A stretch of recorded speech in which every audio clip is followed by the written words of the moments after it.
Vamos então começar a segunda parte, Sócrates e Platão, precursores da ideia cristã e do espiritismo. Aí nós vamos ver aqui as grandes ideias nunca se manifestam subitamente.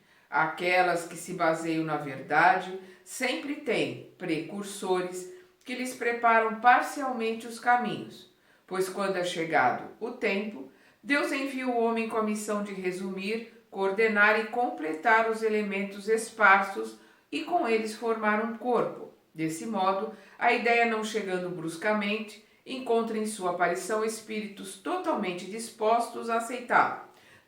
Também aconteceu isso com a ideia cristã, que foi pressentida vários séculos antes de Jesus e dos essênios, e da qual Sócrates e Platão foram os principais precursores.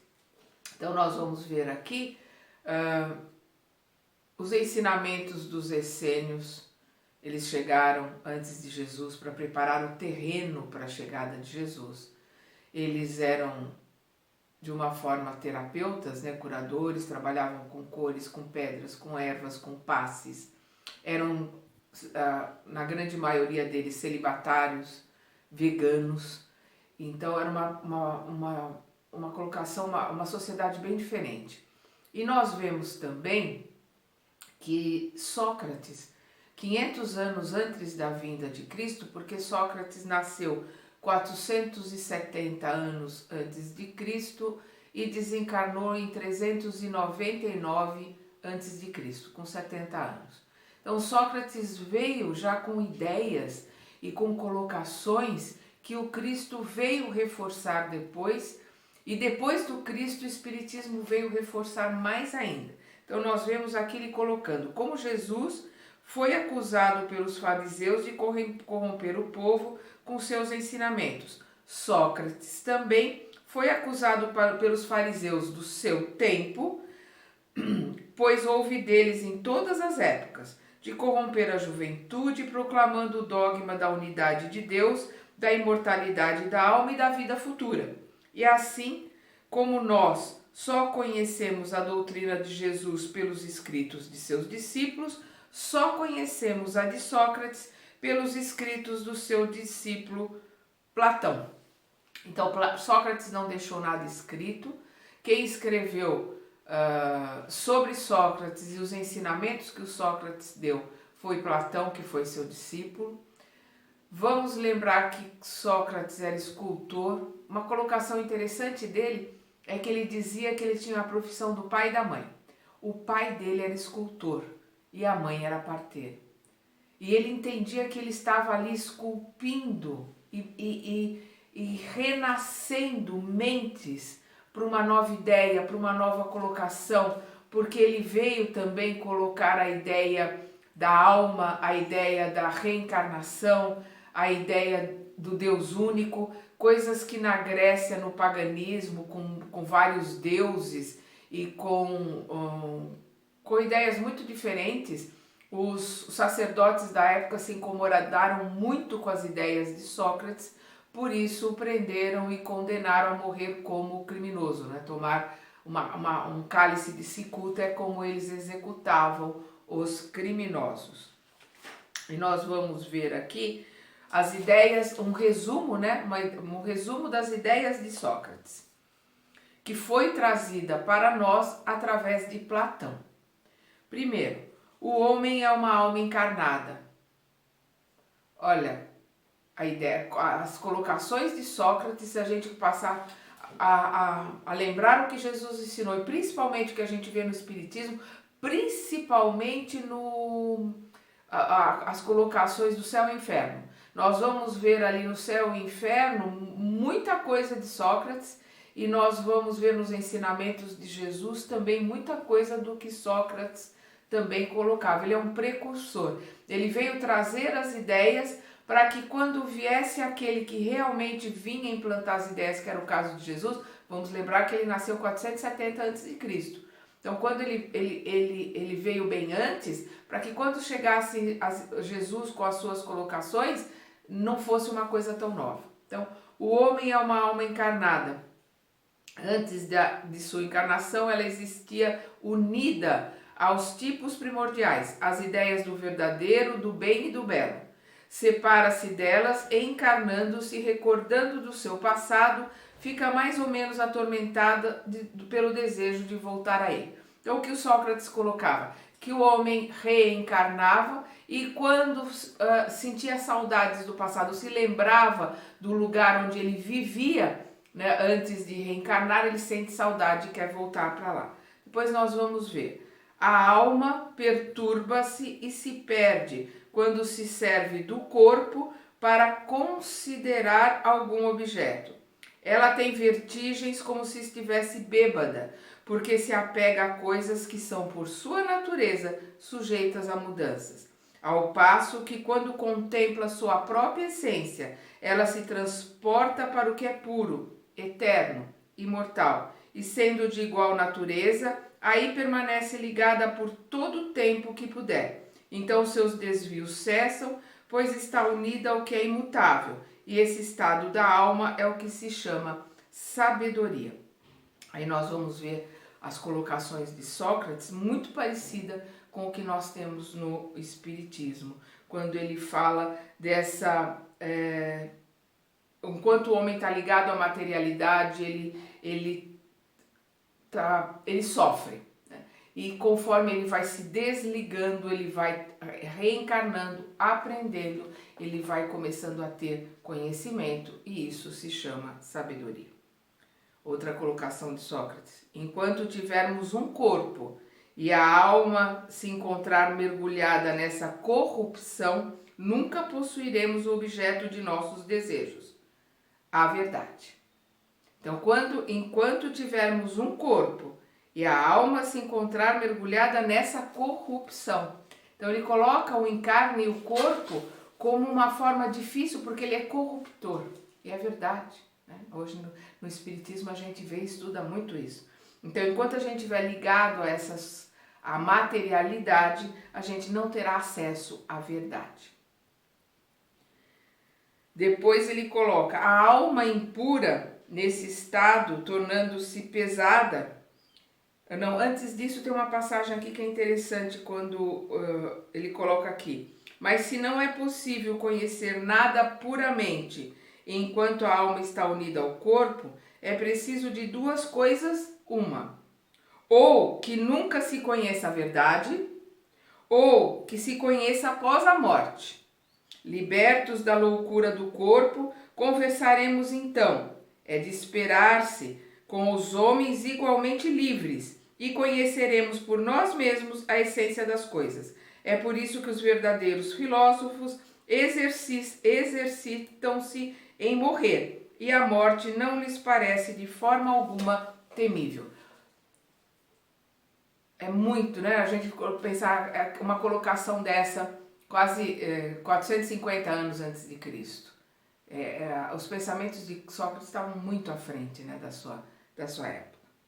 A alma impura, nesse estado, tornando-se pesada, é arrastada de novo para o mundo visível, pelo horror ao que é invisível e imaterial.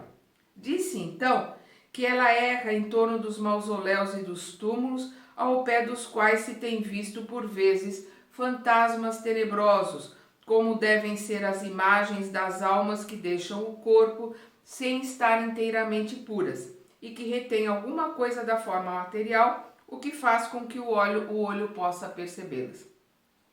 Não são estas as almas dos bons, mas dos maldosos, que são forças a errar nesses lugares onde carregam a pena de sua primeira vida e onde continuam a errar até que os apetites inerentes à sua forma material tragam-nas de volta ao corpo. E então retomam sem dúvida os mesmos costumes que durante sua primeira vida eram objeto de suas predileções. O que ele está colocando aqui é o que hoje nós conhecemos como umbral, né? Onde as pessoas desencarnam, mas ligadas à materialidade, continuam presas às coisas do corpo e retornam, né? Reencarnam. Aqui praticamente ele está quase que falando do reencarne compulsório, reencarnam para voltar, para continuar ligada à materialidade, às coisas que lhe dão prazer. né? São almas impuras, estão longe de conhecer a verdade ou de ter sabedoria.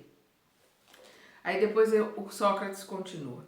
Após nossa morte, o gênio, né, que ele coloca como o daimon, demônio, naquela época o demônio não tinha a conotação que tem hoje. Para nós o demônio é uma coisa ruim.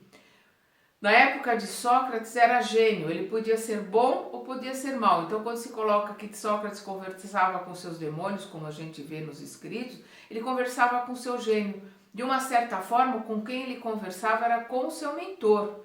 Então o gênio a qual se ele referia com o título de daimon, de demônio, ele está falando do mentor, né? A conotação da palavra mudou muito para a nossa época.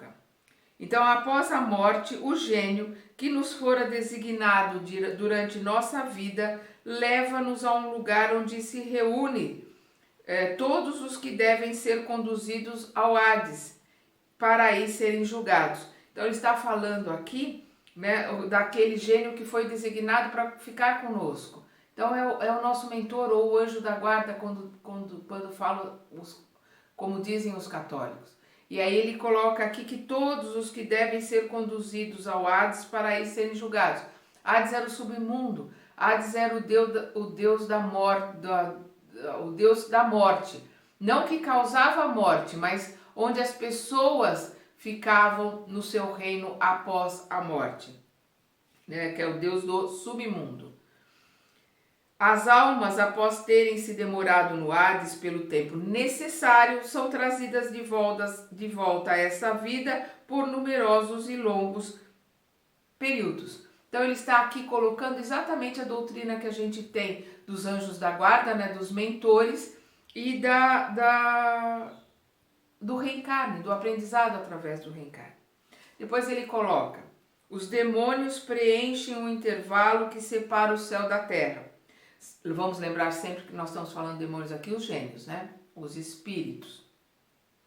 Os demônios preenchem o intervalo que separa o céu da terra. São o laço que une o grande todo consigo mesmo. A divindade não entra em comunicação direta com o homem, e é por intermédio dos demônios que os deuses se relacionam e conversam com ele, seja durante a vigília, seja durante o sono. Ele está falando dos guardiões, ele está falando dos anjos da guarda, dos mentores, né? Que são eles, que são os intermediários entre nós e os seres superiores.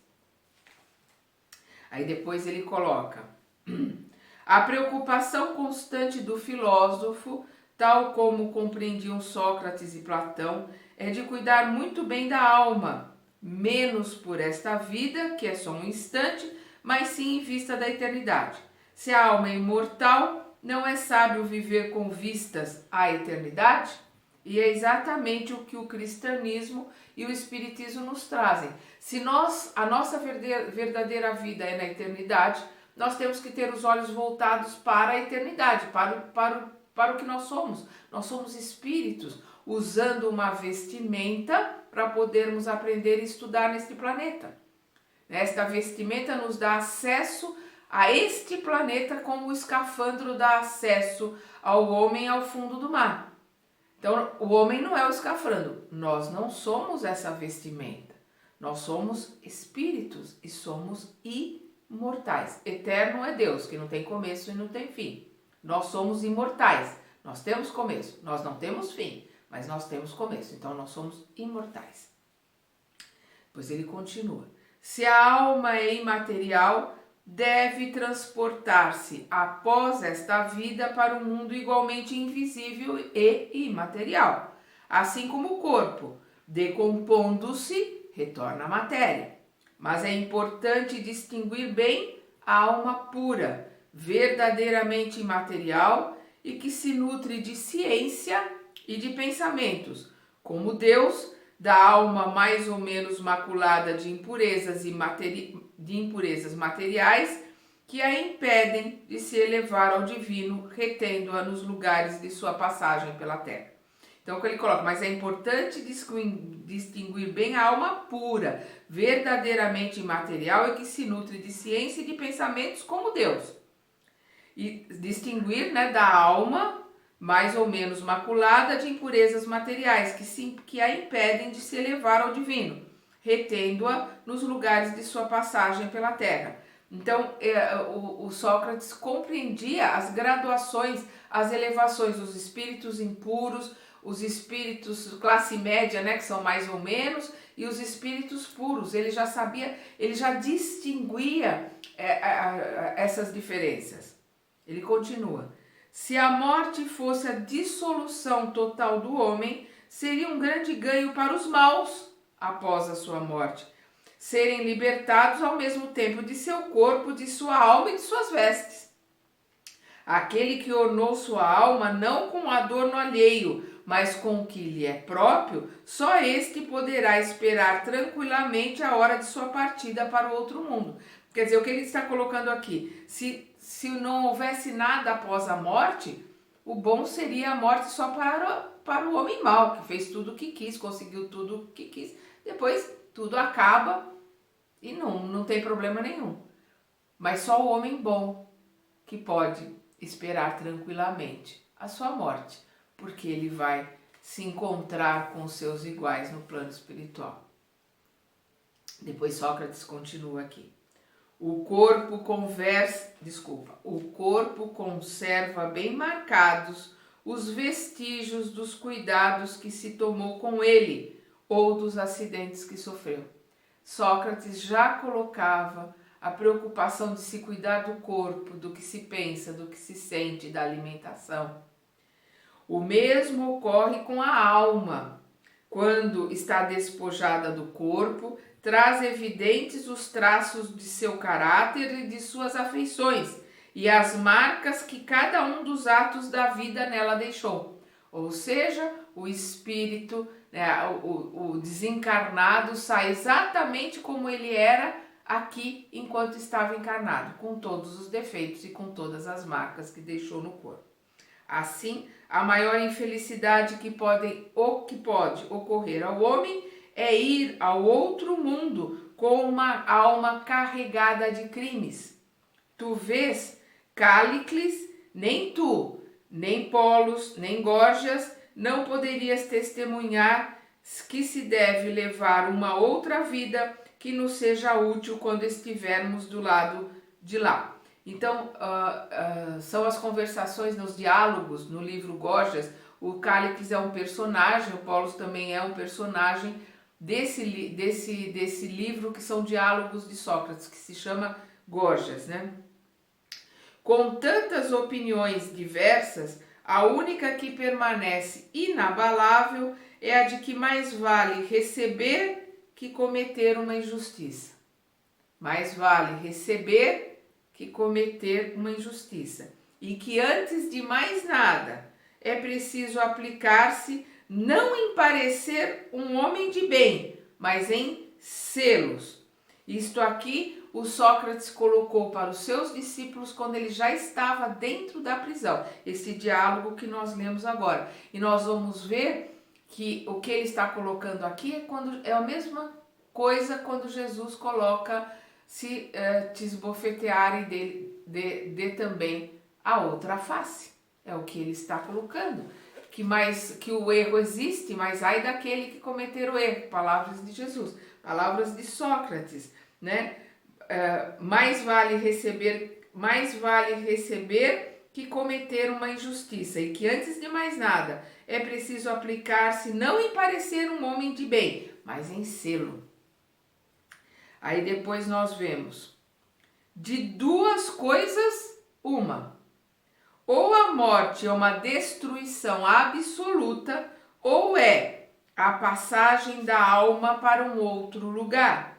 Se tudo deve extinguir-se, a morte será como uma dessas raras noites que passamos sem sonho e sem nenhuma consciência de nós mesmos. Mas, se a morte é apenas uma mudança de morada, a passagem para um lugar onde os mortos devem se reunir, que felicidade de aí reencontrar aqueles que se conheceu. Meu maior prazer seria examinar de perto os habitantes dessa morada e de aí distinguir, como aqui, os que são sábios dos que creem em sê-lo, mas não o são. Mas é tempo de deixarmos-nos, eu para morrer, vós para viver. As palavras de Sócrates aos seus juízes. Que bom que eu vou poder desencarnar, eu vou poder ir para o outro lado e vou poder encontrar com aqueles com quem eu convivi e poder reconhecer aqueles que são verdadeiramente sábios, daqueles que pensam só que são, né?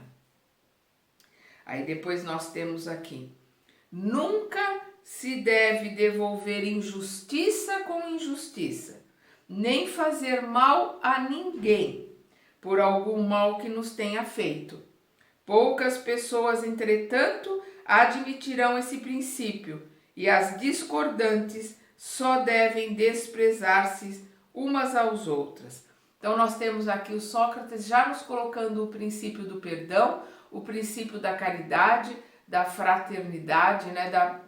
da empatia para com o outro, da benevolência, os ensinamentos que temos com Jesus e que temos mais fortes, né, com o cristianismo redivivo, que é o espiritismo. É pelos frutos que se reconhece a árvore. Jesus veio colocar a mesma frase para nós. É pelos frutos que se reconhece a árvore. É preciso qualificar cada ação segundo o que ela produz. Chamá-la má quando provém do mal, boa quando nasce do bem. Depois, outra de Sócrates. A riqueza é um grande perigo. Todo homem que ama a riqueza não ama nem a si, nem ao que é seu, mas há uma coisa que lhe é ainda mais estranha do que aquilo que é seu. A riqueza é um grande perigo. Ele entendia já que a riqueza ela é corruptora, porque é uma prova muito grande se ter riqueza na terra, porque aqueles que sabem usar a riqueza para ajudar o outro, para criar empregos, para ajudar vidas, para ajudar o progresso, para fomentar as coisas boas, esse vem realmente para ser rico e reproduzir com a sua riqueza. Esse é o papel, ele está cumprindo o seu papel. A grande maioria olha para o seu umbigo, se corrompe até dizer chega e depois vai ter que arcar com a situação, porque se tem algo que no universo é imutável, são as leis de Deus. E é de ação e reação, é uma das mais fortes dela que a gente sente o tempo todo no nosso caminho. As mais belas preces e os mais belos sacrifícios agradam menos a divindade que uma alma virtuosa que se esforça por assemelhar-se a ela. Então, as mais belas preces e os mais belos sacrifícios agradam menos a divindade que uma alma virtuosa que se esforça por assemelhar-se a ela. Então, o que vale mais é tentar se assemelhar a uma divindade do que preces ou do que sacrifícios. Vamos lembrar que naquela época de Sócrates se sacrificava aos deuses. Seria grave se os deuses tivessem mais respeito por nossas oferendas do que por nossa alma. Olha a compreensão, né? A profundidade da compreensão, que espírito elevado que ele era, né? Então seria grave se os deuses tivessem mais respeito por nossas oferendas do que por nossa alma. Com esse recurso, os mais culpados poderiam torná-los favoráveis a si. Mas não, só os verdadeiros justos e sábios, por suas palavras e por seus atos, quitam-se do que devem aos deuses e aos homens. Então seria muito, grave se os deuses se preocupassem mais com as oferendas do que com as nossas almas. Sócrates continua. Chamo homem vicioso esse amante vulgar que ama mais o corpo que a alma. O amor está por toda parte, na natureza, que nos convida a exercer nossa inteligência. Reencontramo-lo até no movimento dos astros. É o amor que orna a natureza com seus ricos tapetes. Ele se enfeita e fixa sua morada onde encontra flores e perfumes. E é ainda o amor que dá a paz aos homens, acalma o mar, o silêncio aos ventos e o sono à dor. Então, chama o homem vicioso esse amante vulgar que ama mais o corpo que a alma. Então, ele mostra o vício que é se idolatrar o corpo. Se nós pensarmos que ele falou isso 450 anos antes de Cristo, nós estamos em 2020, nós não mudamos muito, o culto ao corpo continua da mesma forma, talvez em alguns casos até pior do que na época de Sócrates. E se dá pouco valor ou se preocupa pouco. Poucas pessoas se preocupam em alimentar a mente, alimentar o pensamento, alimentar a alma, buscar o caminho de volta para Deus com as próprias pernas, construir e aprender coisas para a eternidade.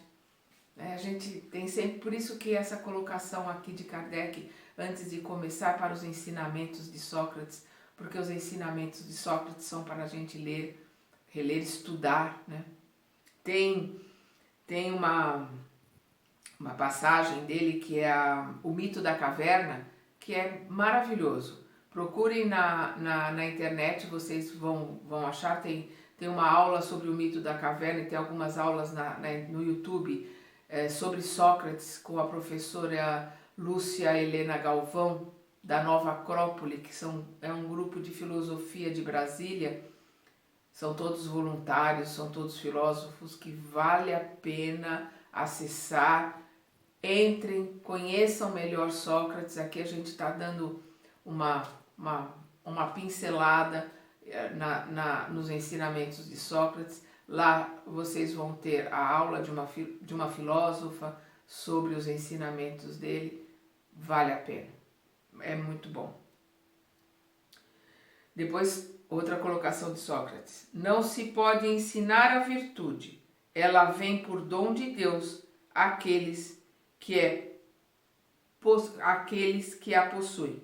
Então, é mais ou menos o que a doutrina cristã, que o que Jesus coloca, né? Que a virtude é um dom de Deus, mas ela é um dom de Deus que existe em todos nós, que precisa ser desenvolvida. Ele coloca que não se pode ensinar a virtude, ela vem por dom de Deus àqueles que a possuem. Hoje a gente entende que a virtude tem que ser desenvolvida. Você não ensina a virtude, mas você pode ajudar a pessoa a desenvolvê-la.